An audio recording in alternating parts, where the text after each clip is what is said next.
Hi, I'm Mike from 1A Auto. We've been selling auto parts for over 30 years. We're dedicated to delivering quality auto parts, expert customer service, fast and free shipping, all backed by our 100% satisfaction guarantee. We've created thousands of videos to help you install our parts with confidence, and that saves you time and money. So visit us at 1aauto.com, your trusted source for quality auto parts. In this video, we're going to be working with our 2006 Ford Explorer. We're going to show you how to remove and replace your rear window regulator. We're working on the driver's side, but this process will be exactly the same on the passenger side. If you like this video, please click subscribe. We have a ton more information on this truck as well as many other makes and models. And if you need this part for your vehicle, you can follow the link down in the description over to 1aauto.com. Here are the items you'll need for this repair.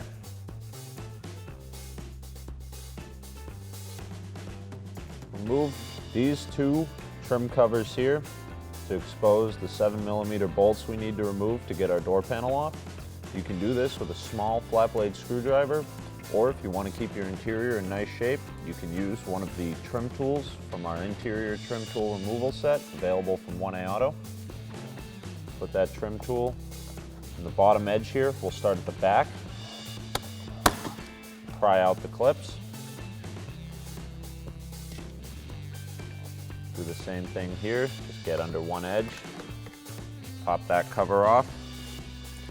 With these covers removed, we can access the two 7mm screws in the upper portion of the door handle, the two in the door pull here, and a fifth one at the bottom. We'll remove these with a 7mm socket ratchet and extension.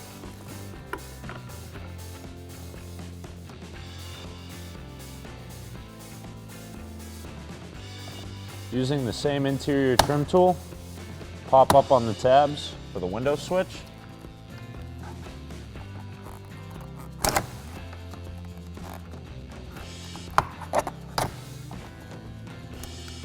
And disconnect the electrical connector on the bottom. With the screws removed and the switch out, lift up on the door panel and lay it backwards. Push down on the ears that secure the door release cable in place. You want to use a small flat blade screwdriver to make sure you get some good leverage on there. Push one side in.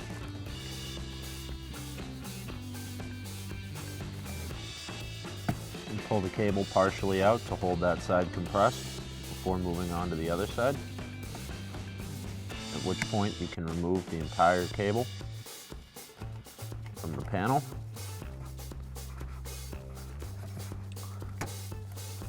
Pull it out and let the cable through the slot in the top. Rotate it and remove it from the latch. You can now remove your door panel from the vehicle. Remove the four 7mm screws securing the speaker to the door with a socket, ratchet, and extension.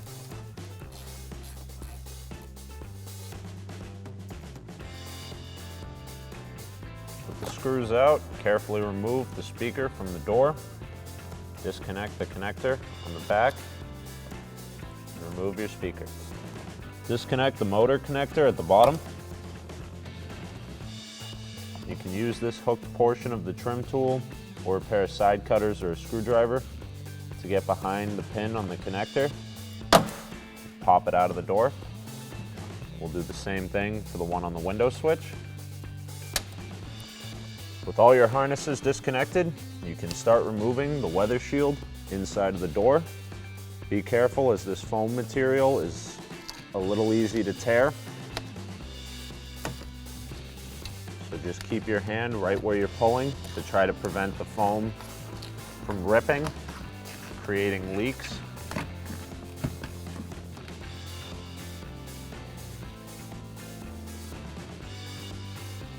So with our key on, we'll quickly reconnect the motor connector down here, and we'll plug our window switch back in, which we removed from the panel earlier.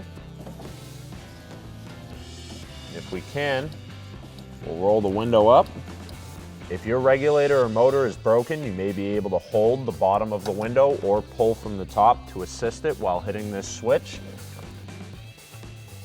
Move the window up with the switch if possible until you can get the rivet on the bottom of the window into this opening here so we can drill it out. Disconnect the window switch and the motor again so we can turn our key off and keep our battery from draining while we finish our repair. We're using a 3/16 drill bit to punch out the center of the rivet. You may find that a little bit bigger, a little bit smaller works better for you.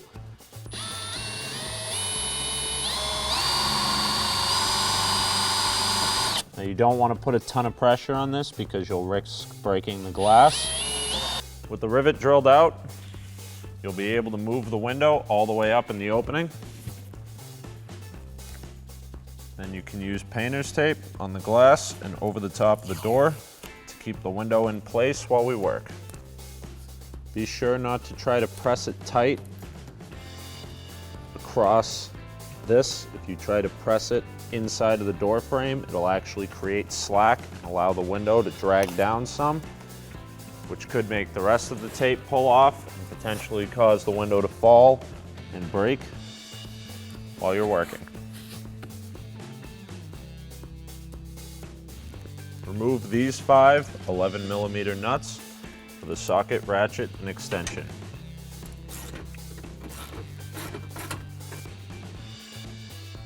With all the hardware removed,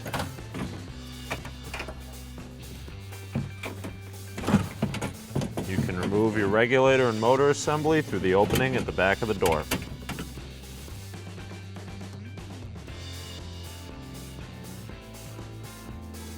Install your new window regulator into the opening that we removed it from. Take your time and be careful not to bend or twist this in any way because it will change the path of the window and could cause it to bind, or in serious cases, it could cause the glass to shatter. Reinstall your 11mm nuts onto the studs. Be sure to reach back there and hold the regulator and motor in place while you start the hardware. Then tighten all of them down with an 11mm socket and ratchet. Also, be sure to send the wiring for the motor back through the door. Hold the window. It helps to have rubber gloves to be able to get a good grip on the glass and keep it from falling. And remove your painter's tape.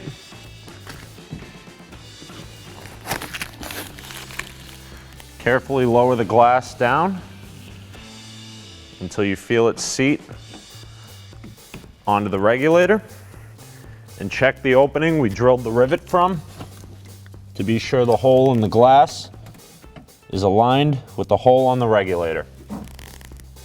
Normally, we would install a new rivet into this opening, but in case you don't have a rivet gun, we're going to show you how to do this with a bolt and a nut. With the key on, we'll reconnect our motor and our window switch. And since our window is sitting on the regulator, we can bring it up.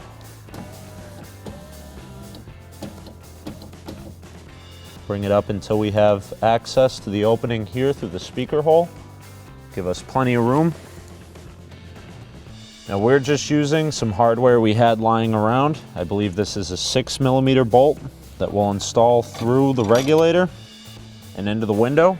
We'll have to reach up behind it and install a washer and a nut on the back side as well.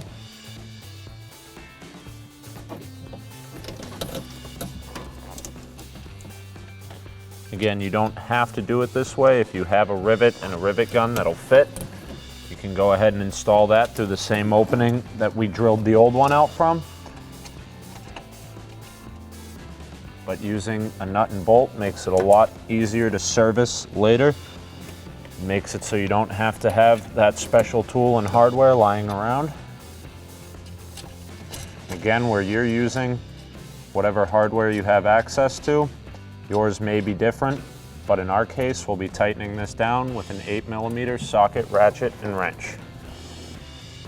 Be very careful when tightening down the bolt if you're using this method, because going too tight against it could shatter the glass. You just want to get it snug enough that it holds the glass in place and keeps the bolt from falling out.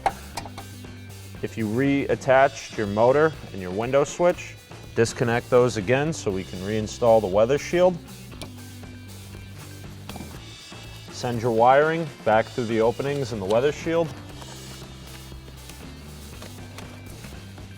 along with our door handle cable.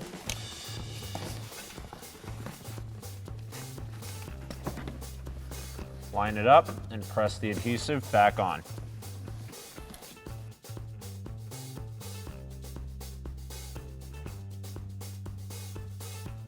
Reconnect the motor harness and snap the clips into the holes in the opening here.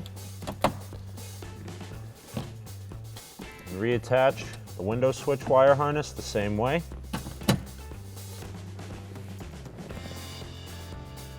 Reattach the connector to your speaker. Line it up and reinstall 7mm screws by hand before tightening them down with your socket and ratchet.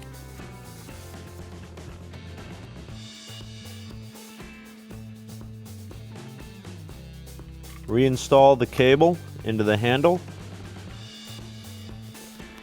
Send the cable through the slot here.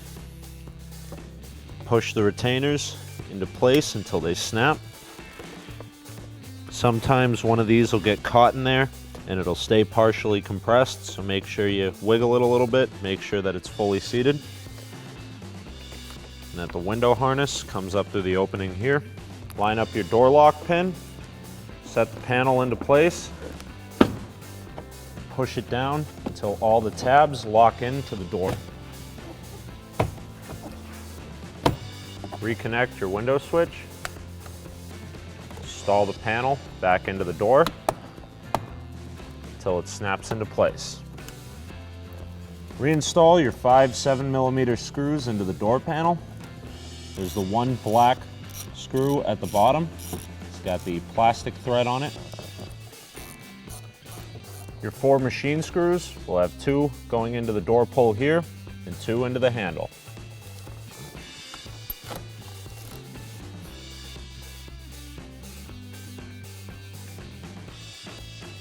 A good trick for getting the 2 screws in at the top, because they're a little difficult. They're up inside there, way at the back, and they'll fall down inside of the door panel if they fall out of your socket, is to just take a little bit of grease. I'm using brake grease, but you can use a white lith or a wheel bearing grease, anything that's kind of thick. Coat the head of the bolt with it. You don't need to go crazy here, just make sure you get a little bit on the flat edges. And when you install this into your socket, it'll keep the bolt in place.